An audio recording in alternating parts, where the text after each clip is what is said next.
जी हाँ, ये इंग्लिश रोज़ में लेसन 3 का ये 4th पार्ट है, पार्ट 4th है। इसमें तीन पार्ट बना दिए गए हैं, ये यहाँ तक बनाया गया है। तीसरा ocean of the future, great ocean of the future यहाँ तक बनाया गया है। अब अगला ये चौथा पार्ट है। छोटे छोटे वीडियो बनाए गए हैं इस लेसन के, क्योंकि ये लेसन थोड़ा टफ था। देखिए, and though I have discarded much of past tradition and custom and an anxious that India should rid herself of all shackles that bind and constrain her and divide her people and suppress vast numbers of them and prevent the free development of the body and the spirit। देखिए, and दो और यद्यपि आई have discarded, मैं अलग हो गया हूँ, much मैंने अपने आप को अलग कर लिया है, मच बहुत अधिक, ऑफ पास्ट ट्रेडिशन प्राचीन परंपरा से, एंड कस्टम और रीतियों से, एंड एन एंग्जियस और मैं एक उत्सुक हूँ, दैट की India should read herself of all cycles,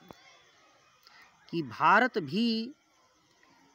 सभी बंधनों से, सभी बेड़ियों से, बंधनों या बेड़ियों से स्वयं को अलग कर ले, मुक्त हो जाए। दैट बाइंड जो बांधती हैं, एंड कॉन्स्ट्रेन और कैद करती हैं, रोकती हैं, हर कैद किए हुए हैं, हर उसे, एंड डिवाइड और बांट देती हैं, हर पीपुल उसके लोगों को, एंड सप्रेस और दबाव डालती हैं, वास्ट नंबर्स ऑफ देम और उनमें से अधिक लोगों को दबाव में लाती हैं, एंड प्रिवेंट और रोक देती हैं the free development of the body and spirit और मुक्त विकास को, ऑफ द बॉडी शरीर, एंड द स्पिरिट और आत्मा के, शरीर और आत्मा के मुक्त विकास को रोक देती है। मतलब यद्यपि मैंने प्राचीन परंपरा और रीति से स्वयं को अलग कर लिया है, और मैं उत्सुक हूँ कि भारत भी स्वयं को इन सभी बेड़ियों से, बंधनों से मुक्त कर ले, जो उसे और उसके जो उसे बांधती हैं और कैद करती हैं और उसके लोगों को विभाजित करती हैं और उनमें से अधिक संख्या में लोगों का दमन करती हैं और उनके शरीर और आत्मा के मुक्त विकास को रोक देती हैं। दो आई seek all this, yet I do not wish to cut myself off from that past completely। दो यद्यपि I seek मैं चाहता हूँ, all this ये सब, yet फिर भी I do not wish फिर भी मैं इच्छा नहीं करता हूँ, मैं नहीं चाहता हूँ to काट लेना माई सेल्फ स्वयं को अलग कर देना नहीं चाहता हूँ, of from the past completely प्राचीन काल से पूर्णतया अपनी प्राचीनता से पूर्ण रूप से मैं अलग होने की इच्छा नहीं करता हूँ। यद्यपि मैं ये सब चाहता हूँ, फिर भी मैं उस अतीत से पूर्णतया अलग होना, स्वयं को अलग करने की इच्छा नहीं करता हूँ। I am proud of that great inheritance that has been and is ours and am conscious that I too, यहाँ टू है, I too, like all of us, am a link in the unbroken chain which goes back to the dawn of history in the immemorial past of India. I am proud, मुझे गर्व है, of that great inheritance, उस महान विरासत के प्रति मुझे गर्व है, पर मुझे गर्व है, उस महान विरासत पर मुझे गर्व है, दैट हैज़ बीन, जो रही है, एंड इज, और है, अवर्स, हमारी, जो हमारी रही है और है, एंड एम कॉन्शस, और मैं सचेत हूँ, दैट, कि I too like all of us, कि हम में से सभी के समान मैं भी, am a link in the unbroken chain, उस अटूट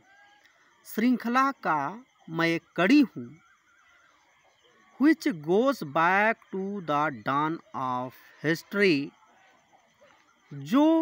इतिहास के उदय की ओर ले जाती है, in the immemorial past of India, Bharat के अति प्राचीन भारत के इतिहास के उदय की ओर ले जाती है। मतलब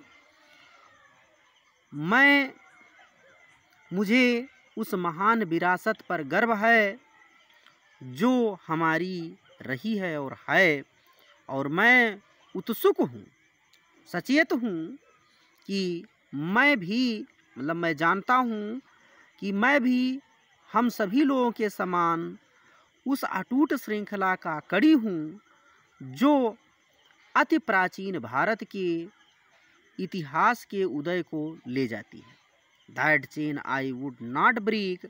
उस श्रृंखला को मैं नहीं तोड़ूंगा, फॉर, क्योंकि आई ट्रेजर इट, क्योंकि मैं इसे बहुमूल्य मानता हूँ, and seek inspiration from it, और मैं इससे प्रेरणा प्राप्त करता हूँ। मतलब उस श्रृंखला को मैं नहीं तोड़ूंगा, कभी नहीं तोड़ूंगा, क्योंकि मैं उसे बहुमूल्य मानता हूँ और उससे प्रेरणा प्राप्त करता हूँ। एंड, और as witness of this desire of mine, और एज अ विटनेस, साक्ष्य के रूप में, ऑफ दिस डिजायर, इस इच्छा के, ऑफ माइन, मेरी इस इच्छा के साक्ष्य के रूप में, and as my last homage, और मेरी अंतिम श्रद्धांजलि के रूप में, टू इंडियाज कल्चरल इनहेरिटेंस, भारत की सांस्कृतिक विरासत के प्रति, और भारत के सांस्कृतिक विरासत के प्रति मेरी इस अंतिम इच्छा के रूप में, और मेरी इस अंतिम इच्छा के रूप में, और भारत के सांस्कृतिक विरासत के प्रति मेरी अंतिम श्रद्धांजलि के रूप में, I am making this request, मैं यह निवेदन कर रहा हूँ, दैट की a handful of my ashes be thrown into the Ganga at Allahabad, मेरी अस्थियों का एक मुट्ठी भाग इलाहाबाद की गंगा नदी में प्रवाहित कर दिया जाए, टू बी कैरीड, ले जाने के लिए, टू द ग्रेट ओशियन, महासागर को, दैट वासेज इंडिया सोर्स, जो भारत के तटों को धोता है। मतलब और मेरी इच्छा के साक्ष्य के रूप में तथा भारत के अति प्राचीन धरोहर या विरासत के प्रति मेरी अंतिम श्रद्धांजलि के रूप में मैं यह निवेदन कर रहा हूँ कि मेरी अस्थियों का एक मुट्ठी राख इलाहाबाद की गंगा नदी में प्रवाहित कर दिया जाए, उस महासागर को ले जाने के लिए जो भारत के तटों को धोता है। The major portion of my ashes should however be disposed of otherwise, मेरी अस्थियों का शेष बड़ा भाग बड़ा वाला भाग हाउएवर फिर भी मेरी अस्थियों का बड़ा भाग should be disposed of otherwise दूसरे तरीके से निपटाया जाए। I want this to be carried high up into the air in an aeroplane. मैं चाहता हूँ कि इन्हें एक हवाई जहाज़ में ऊपर आकाश में ऊंचाई पर ले जाया जाए and scattered from that height, और उसी ऊंचाई से बिखेर दिया जाए ओवर द फील्ड्स, खेतों में, where the peasants of India toil, जहाँ पर भारत के कृषक मेहनत करते हैं, so that they might mingle with the dust and soil of India, ताकि वो भारत के धूल और मिट्टी में मिल सकें, and become an indistinguishable part of India, और भारत के अभिन्न अंग बन जाएं। मैं चाहता हूँ कि इन्हें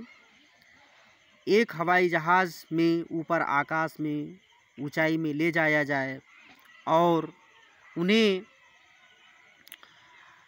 उसी ऊंचाई से खेतों पर बिखेर दिया जाए जहाँ पर भारत के कृषक काम करते हैं, ताकि वह भारत के धूल और मिट्टी में मिल सकें और भारत का एक अभिन्न अंग बन जाएं या बन सकें। I have written this will and testament in New Delhi. मैंने इस वसीयतनामे को, इस इच्छा पत्र को नई दिल्ली में लिखा है ऑन 21 डे ऑफ जून के 21 तारीख को इन द ईयर 1954 1954 को। मतलब मैंने यह वसीयतनामा 21 जून सन 1954 को नई दिल्ली में लिखा है। तो इस प्रकार से ये लेसन समाप्त होता है।